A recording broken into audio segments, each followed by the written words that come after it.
All right. Hello, everybody. I'm, this side, Nathan Probst, if some of you don't know me already. Today I'm going to be talking about my TV directing project. You ever start cooking a meal and then you realize you have to go to the bathroom? So then you have to choose between walking to the bathroom or potentially burning your entire house down when you leave the kitchen.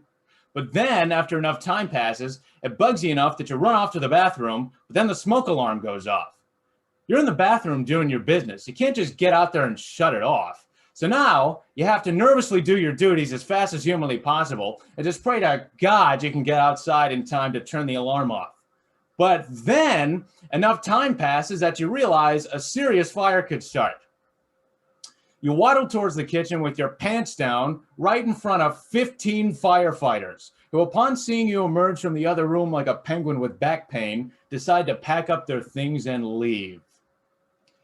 We've all been there. This encompasses how it feels to make a mistake as a TV director. Except in most cases, we don't have to pay for somebody else's therapy after the fact.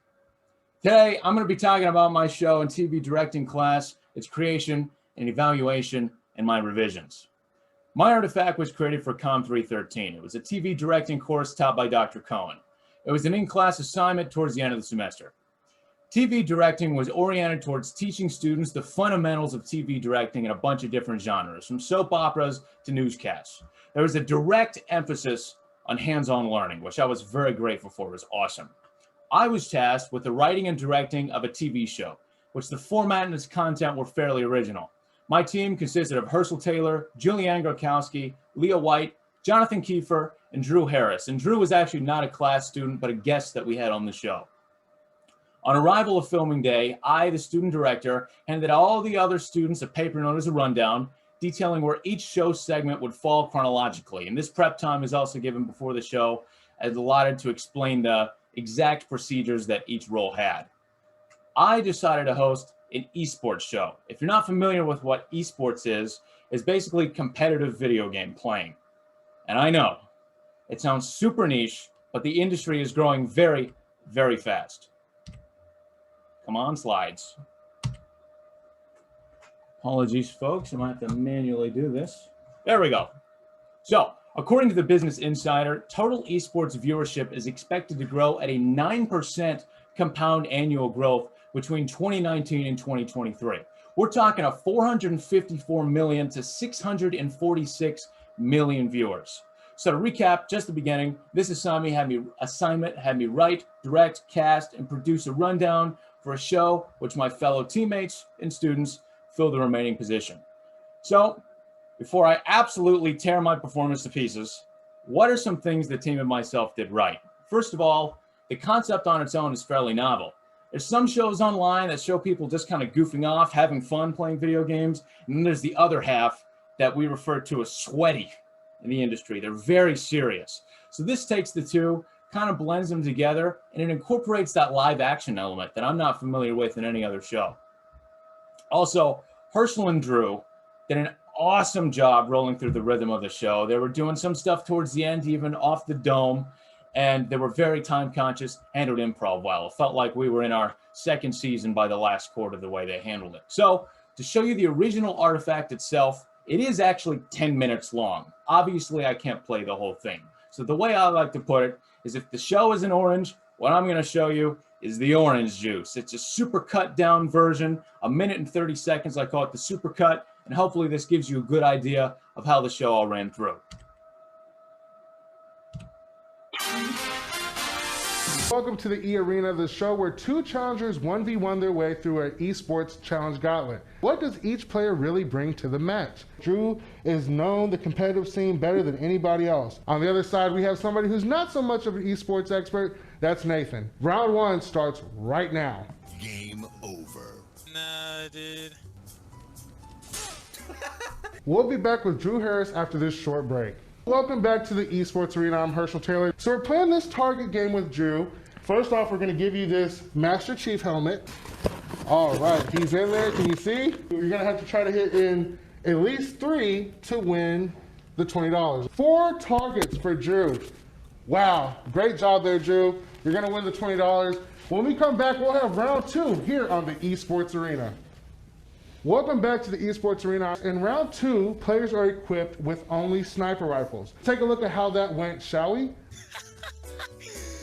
Oh, dude, that was fun. When we return, we'll have round 3, the tiebreaker. Welcome back to the esports arena. I'm Herschel Taylor, and I'm actually joined by the winner, Drew Harris. Drew, how does it feel to win that, man? It's good to secure that dub, you know. Thank you so much for joining us today, Drew. Please come back next week when we have 2 more opponents here.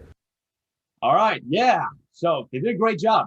Unfortunately, sometimes it doesn't matter how great my friends Herschel and Drew are in front of the camera, if the director, myself, does not do his job to maximum efficiency behind the camera. That leads me to my evaluation. So the first thing I want to really break down and evaluate is story. Story is a fundamental aspect of good TV directing. It's the story that brings audiences along the journey and it keeps them watching. It's the tone and the message of a scene or a piece of writing that can be completely recontextualized by the director's decisions. So knowing the story and taking the right cameras for it is extremely important. During the 2012 London Olympics, NBC emphasized story by creating what they call the 5 rings of storytelling. And you'll see I put little dashes to signify I did not have 2 major elements, or at least they were the ones that I wanted to focus on the most. That's make the audience care and communicate what is happening. So initially, I had this sort of mock WWE interview segment that sets up the archetypes of each challenger, right? And that was planned to be inserted in everything. Unfortunately, time limitations made apparent during this practice shoot did not allow for this. It would have made the audiences care a lot more and be a lot more invested in the players on the show. And it would have made the audience care a lot more about preceding events. And the reason it didn't get in, I should also clarify further, is that I made it too long, essentially, amongst other things, and that hurt the story. Another thing I want to dig in on is pacing. The book Out of Order Storytelling, Techniques for Video and Cinema Editors, said that there's 4 key elements of pacing. That's pattern, symmetry, flow, and timing. All 4 elements don't need to be present, but at least one of the 4 elements has to be present in order to establish proper pacing. So as far as timing goes, added music and a lot more smoother transitions would have set a lot more followable pattern that brought the story forward from any starting point you came from. And it would have made the timing of each introduction a lot less sort of rushed and blunt, so to speak. The target shooting segment was also kind of weirdly quiet at times, and some music at the end to make the audience feel a lot more at ease, help them feel like they would know when the show is winding down or up, would have helped the show a lot in terms of pacing. The last thing I want to look at is what I call technical skill before and after, quote unquote, the directing happens. And we'll call when the directing happens, when you're sitting down during the show and you get to press the flashy buttons. Something that separates a good director from a great one is what they do and are capable of doing before and after the directing happens in order to concisely, accurately communicate to and assist the team. In a Harvard Business Review article titled A Film Director's Approach to Managing Creativity, the importance of workflow planning is very emphasized. The example they use is the director of a movie called Night Moves. The director inserted enough pressure on the team that it kept them moving and it kept them wanting to put forward their best effort, but also little enough pressure that the people still felt immensely rewarded for reaching whatever daily goals they had or whatever experience they were bringing to the team.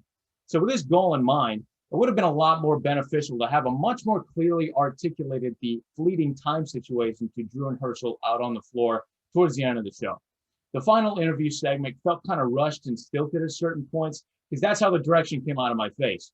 The omission of round 3, there was actually supposed to be a 3rd gameplay round, was not planned. It was improv because of my ill preparation before, kind of leading into not having that WWE segment in because it was too long. So in the scene blocking section of cinematography outlines, it said that there's 5 stages of blocking a scene. I'm sure you're starting to notice a little pattern with some of these lists. There's block, light, rehearse, adjustments, and shooting. And the one that I'm going to be focusing on in the most is block. And that's where the actors and the camera is positioned. The way I quickly cut between cameras during the target shooting game, it could be a little disorienting at certain times. And it would improve the show to give the audience an upward view from the target's perspective. That way they see the dart leave the blaster, they see it get all the way there, and then we could just cut to Drew's reaction of what had happened so we could really capture that emotion. So all the way back in regards to my first critique, the story, what did I fix?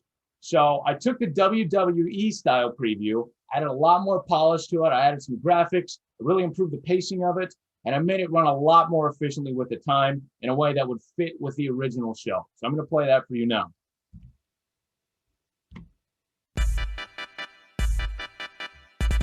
I think I have a good chance, especially if snipers around. I snipe like I just got my eyes dilated and my shoes are untied. On the sweaty meter from 1 to 100, it depends on the game, but on Rocket League, it's definitely a 99.756. For being honest here, I think Drew might be tall enough that he doesn't see the right colors on the monitor. It's just all purple and black to him. My mom is cheering me on because she doesn't know what the hell's happening. Yeah, so as you can see, it kind of sets up that dichotomy. If you have this esports guy that knows what he's doing, but coming into a new game, and you have this total outsider, non-esports guy that knows the game, makes an interesting story where one guy has to defend his title. And we would have been able to better tie that in, sew it in between each round, so it has a followable story. Also, on the music, in regards to the music side of things, during some transitional segments, some musical additions I made further supported the relaxed tone I wanted to establish in the show. I added something to fade out every time I cut to break, and something to play during the target shooting game to help kind of remedy the pacing and the flow. I wanted the show to have a feel that you were kind of hanging out with friends at certain points. So let's take a look at that. We'll be back with Drew Harris after this short break. Making is in essence telling a story. When we return, we'll have round 3, the tiebreaker. Making is in essence telling a story. Awesome. Well, thank you so much for joining us today, Drew. Please come back next week when we have 2 more opponents here on the Esports Arena on Unity TV. Let me quickly explain the rules. First off, we're going to give you this Master Chief helmet, so you got to put that on first. That's fine. And as you can see already, he has a blast up. Had a little bit of problem with the glasses. All right, he's in there. Can you see? Barely. It's a little bit harder with that Master Chief helmet on, isn't it? It is. Uh-oh, there's one. Oh, I put it in backwards. No. Oh, I missed. on the second try. Here's the first shot here. Oh, he misses. gosh.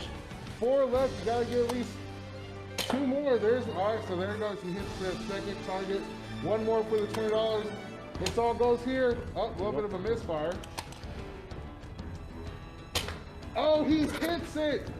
Oh, he gets 1 more chance here as he comes back. Oh, he's awesome. He takes it. Oh my gosh. 4 targets for Drew.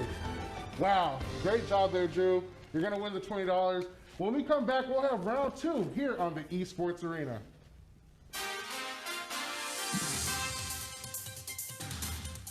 Yeah, so there's that. And I do want to clarify, it is not a post-production issue, so to speak. Although there is some editing there, it is created in a way for display that it would be, I could create the same effect if I just hit 1 or 2 buttons on a player and faded it up and down. So it does directly pertain to TV directing, not directly post-production in the way that I would present it. So to just completely recap, the broadcast needed a more cohesive story. By working in the elements of the cut introduction and utilizing the 5 rings of storytelling, this problem would have been resolved. Also, awkward cuts, kind of silent segments were vastly improved with better time allocation and musical additions. And with all that, if nothing else, I hope you take away this. Please, before you start cooking, make sure you have a plan for when it's time to run to the bathroom, because you can't always undo the damage it causes the people trying to help you put out the fire that you created. Thank you. I will now, here are my sources, and I'm now open for questions.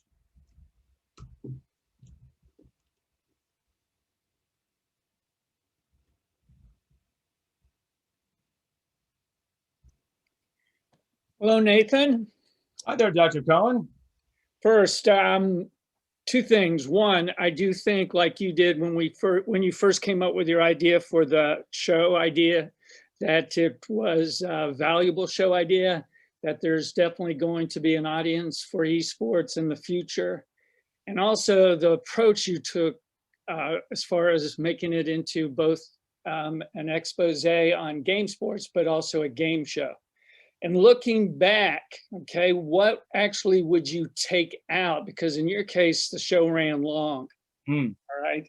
So what would you consider taking out of the show so that it could fit our normal format time of 30 minutes? First of all, thank you for the kind words, Dr. Cohen. And to answer your question, I would probably take out more so, I would definitely more so take out some of the talking segments. I feel like we've already established who Drew is as a character. If we've made that story as a person, if we've made that story element more present. So I would cut down more of the interview segments and just be like, hey, we all know you. What's up? We're going to go right into the game, and then we're going to go right back to it, because that characterization happens as the story unfolds in the games. Thank you. Thank you.